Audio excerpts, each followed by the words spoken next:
I have a mother who lives alone. Thinking about such a mother, I consulted my husband about wanting to live near my parents' house. I won't live near your parents' house. You should do with my parents. He rejected it with a single blow. He ignored other people's feelings and insisted only on his own opinion. It's like that? To overcome this unresolved feeling, what actions did I take? My name is Amelia, 30 years old. I live with my husband, David, and our 6-month-old son, Harry. My husband and I work at the same company. Although we are in different departments, we often collaborate on projects, and we have some common acquaintances. During our wedding, we were greatly blessed by our colleagues, and I myself was determined to be happy. Initially, the two of us lived in the apartment where my husband resided, but it was cramped, so we discussed moving. Since we wanted to have children eventually, we decided to move to a moderately spacious apartment, with the idea of considering whether to build our own home later on.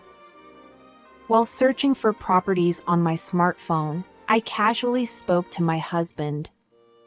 You know, even if we have a child, I don't want to quit my job.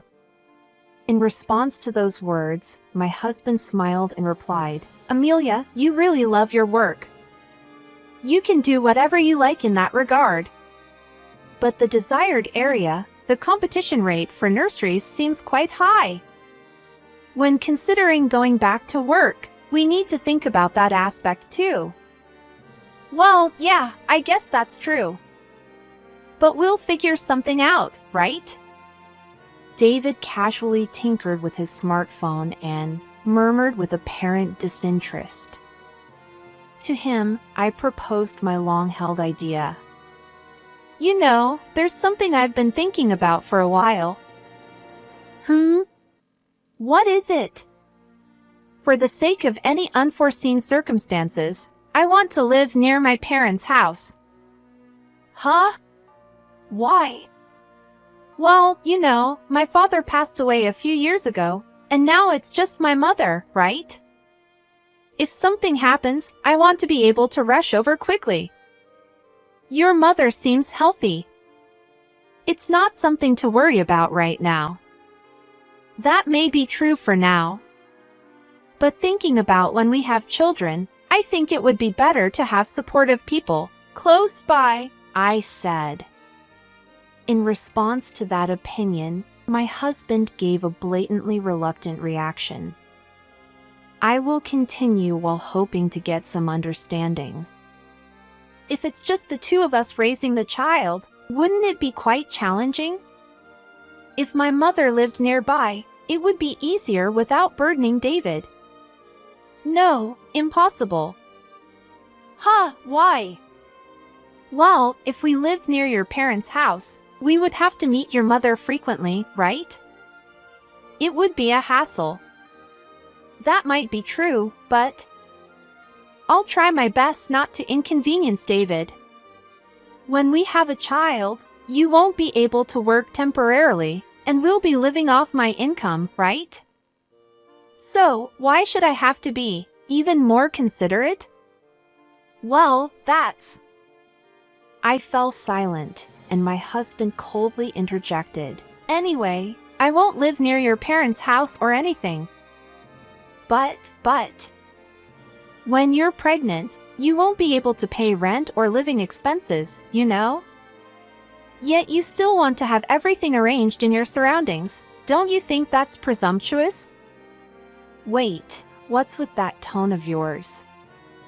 It's true that I won't be able to work when I'm pregnant. But does that justify such a negative response? As a married couple, don't we have to strive and cooperate with each other? I couldn't comprehend my husband's words and actions. But even if I said something more, it wouldn't lead to a positive outcome. I've recently registered our marriage. I don't want to argue in a situation like this. I understand, let's drop it. With those words, I left the room. I couldn't bear this atmosphere any longer.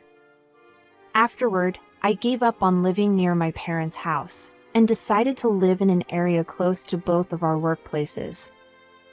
After the move, both our jobs and our relationship were going reasonably well, and we were leading relatively peaceful days.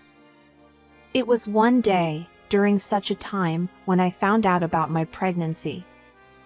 Although I felt a bit guilty, because work was going smoothly, my child was still my top priority. Considering handover and other factors, I worked until the very last moment before maternity leave.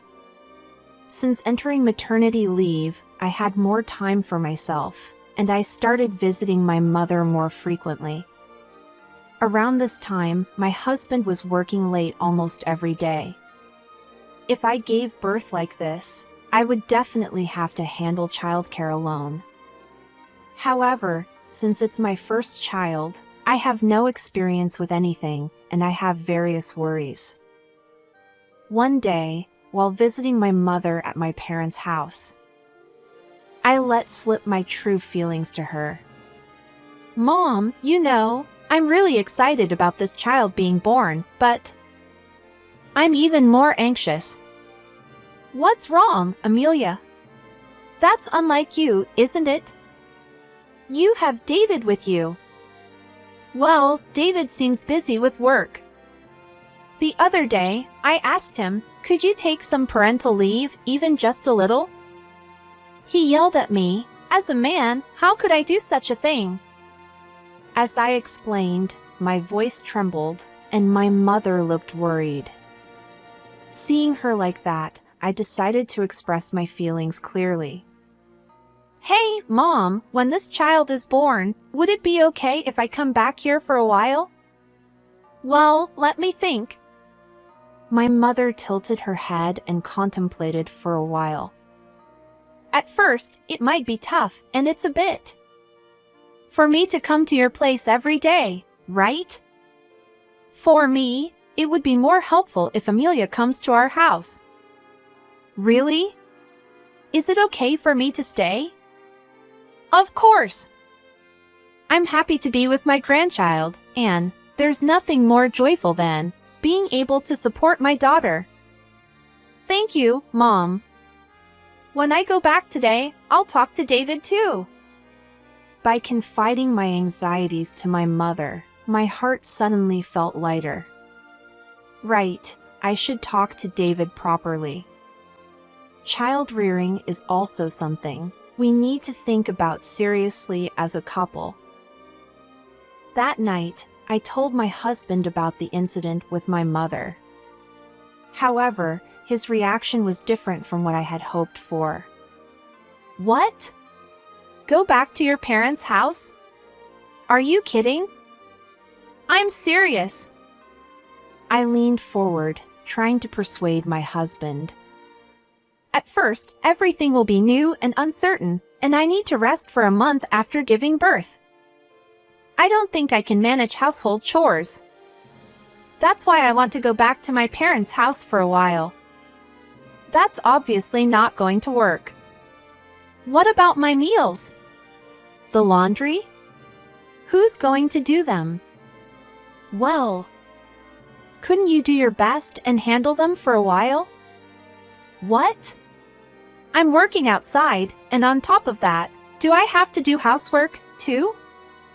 You're being too cruel. Even if you say that. As I struggled to find a response, my husband let out a deep sigh. I got it, so I should help, right? Huh?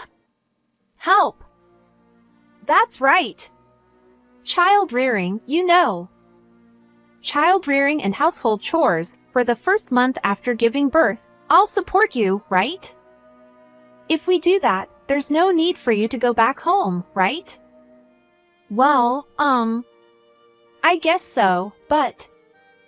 Okay, then it's decided. Since I'll help, there's no need for you to go back home. This conversation is over. I understand. Although I wasn't completely convinced from the bottom of my heart, there's nothing better than being able to raise a child together as a couple. I had some concerns, but I'll trust my husband's words. I gave up on going back home and called my mother to inform her about it. I see. I was looking forward to it, so it's a bit disappointing. But it's a good thing, isn't it? David said he would help, right?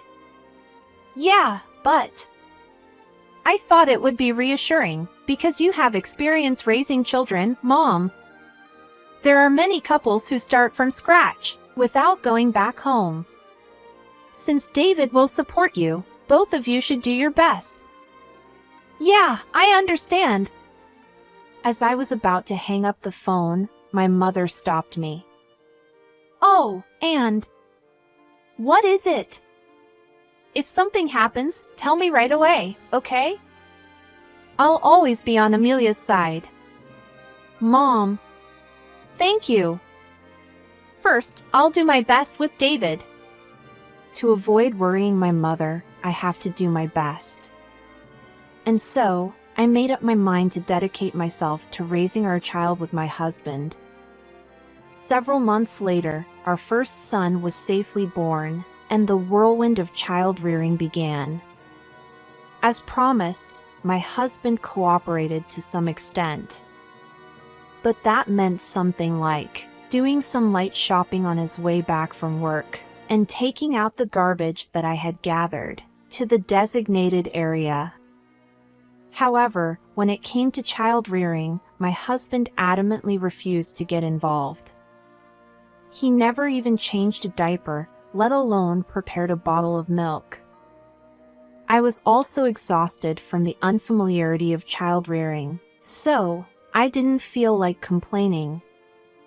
And so, this kind of child rearing life continued for about half a year. One evening, after putting my son to bed and returning to the living room, my husband arrived home. I'm home. Welcome back. I'll quickly make dinner, so please wait a bit. Huh? Right now? Couldn't you at least warm something up? You're so inefficient. There's no other choice, right? Harry just fell asleep. Even though it's been half a year, can't you even properly put him to bed? What? Never mind, I'll take a bath first. Make sure the food is ready by the time I'm out.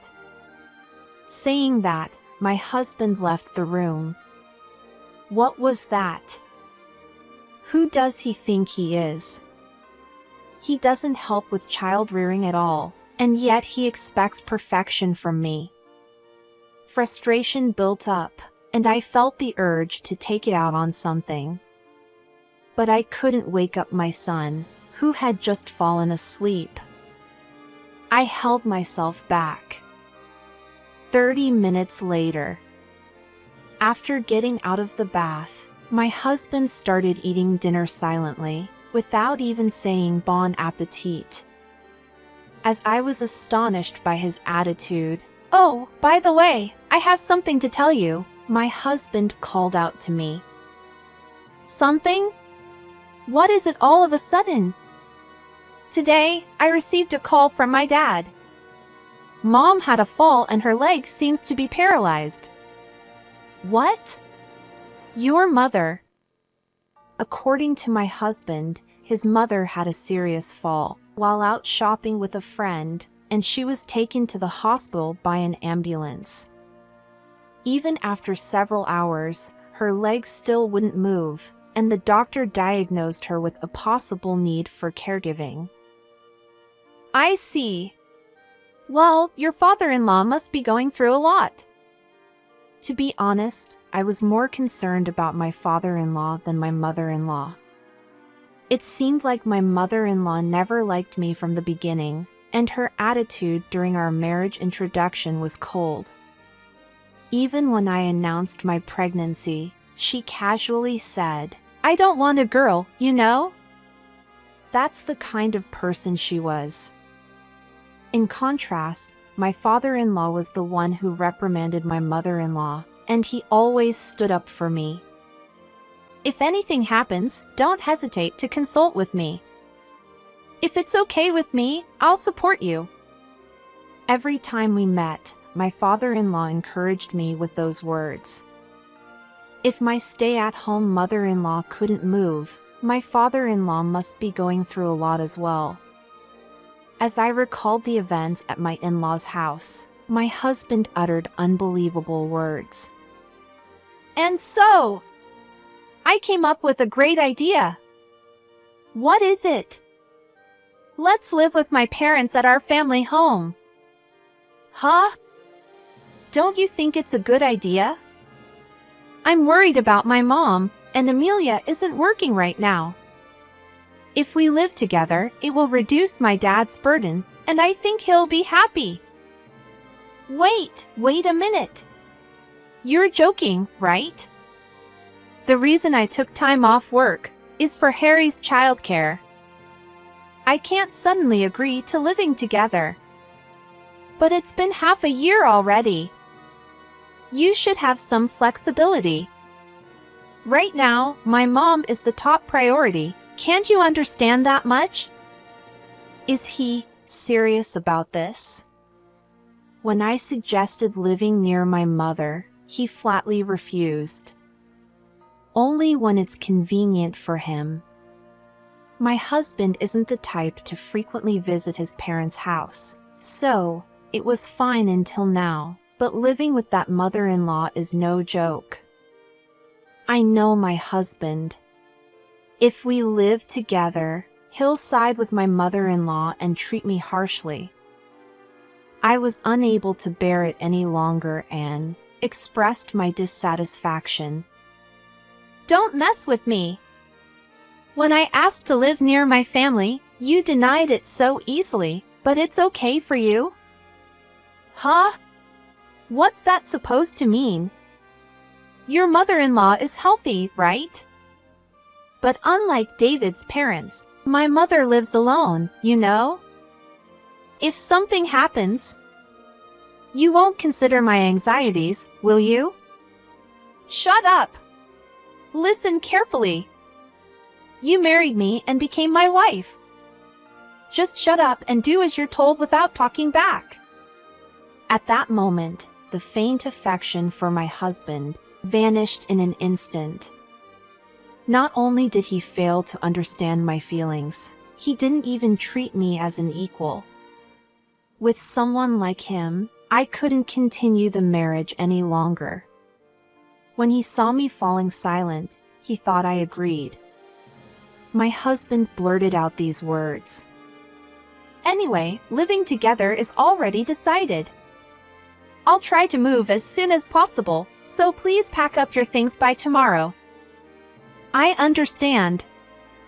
You should have just obediently listened from the beginning. After finishing his remaining dinner, my husband went back to the bedroom without clearing the dishes. The next day, taking advantage of my husband leaving for work, I packed the bare minimum and left the house. Of course, it was only for me and our son. Upon returning to my parents' house with my son, my mother was initially surprised, but she kindly accepted us after hearing the circumstances. When my husband returned from work and realized that my son and I were not home, he called me on the phone. Hey! Where are you right now? Where? At my parents' house. What? What are you doing without my permission? Come back home right now. Well, Harry is already asleep, and it's impossible for me to come back now. Besides, I don't intend to return. What did you say? I was unusually rebellious and was shouted at by my husband over the phone. Listen here. If you don't come back immediately, we're getting a divorce. Are you okay with that? A divorce? That's right. I told you. Moving to my parents' house, remember? If we get divorced now, you'll be unemployed and that would be troublesome, wouldn't it? I couldn't see his face, but I could sense my husband's smugness from his tone of voice. I coldly retorted to him, "It doesn't really bother me, though." What? As for the divorce, we don't have any objections on this side. Send the divorce papers over here, will you? What are you saying? If we get divorced, you'll be the one in trouble, won't you? If he uses accusing tone, does he think I'll obey him? I was genuinely disgusted by my husband's shallow thinking. If you're moving back to your parents' house, go ahead by yourself. I'm not going. What? Do you think such a thing would be allowed? I don't need your permission, because we're getting a divorce, you see. Is there a need to listen to the words of a complete stranger? Who are you talking to like that? To my husband, who still looked down on me at this point, my patience reached its limit. Enough! Who the hell do you think you are? How much more will you belittle people and be satisfied? I didn't marry you to become your slave. Stop treating women as fools. What's wrong with you, Amelia? Calm down. Calm down? After being treated like this, I can't stay silent. If we can't support each other as a married couple, I don't need a man like you. Divorce? Fine. I'll gladly oblige. Live alone in your parents' house. Don't you dare involve me in this again. With that, I hung up the phone decisively. Despite the persistent phone calls from my husband afterwards, I ignored them all. And then, this time, I started receiving creepy Romeo emails from my husband. Amelia, I can't live without you. We don't need to live together. Please come back. Understood, let's live with your mother at your parents' house as a family of 3. 1 month later, his Romeo emails abruptly stopped, and he agreed to the divorce without warning. All of this was thanks to my father-in-law. As a result of my husband complaining to my father-in-law about the situation, he ended up being scolded instead. Listen, David, cohabitation is not something that should be unilaterally imposed. But, Dad. Shut up! You should know more about the world. That's why your wife ran away from you. Pathetic. My father-in-law, who shouted at my husband, ordered him to sign the divorce papers. My husband doesn't seem to oppose his father, and, reluctantly, my husband agreed to the divorce. I submitted the divorce papers that were sent by mail, and finally became free from each other. Afterward, I received an apology from my father-in-law. Amelia, I'm truly sorry. My idiotic son must have caused you trouble, right? It's okay, Father.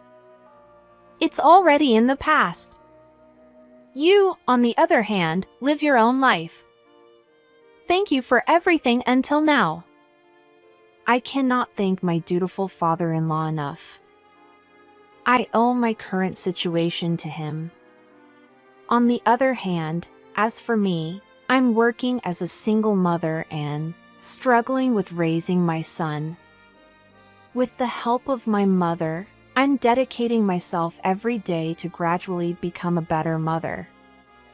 Just because you're married or just because you're a couple, it doesn't guarantee happiness. Even without a husband, just when having my beloved son and my mother by my side, I am perfectly happy.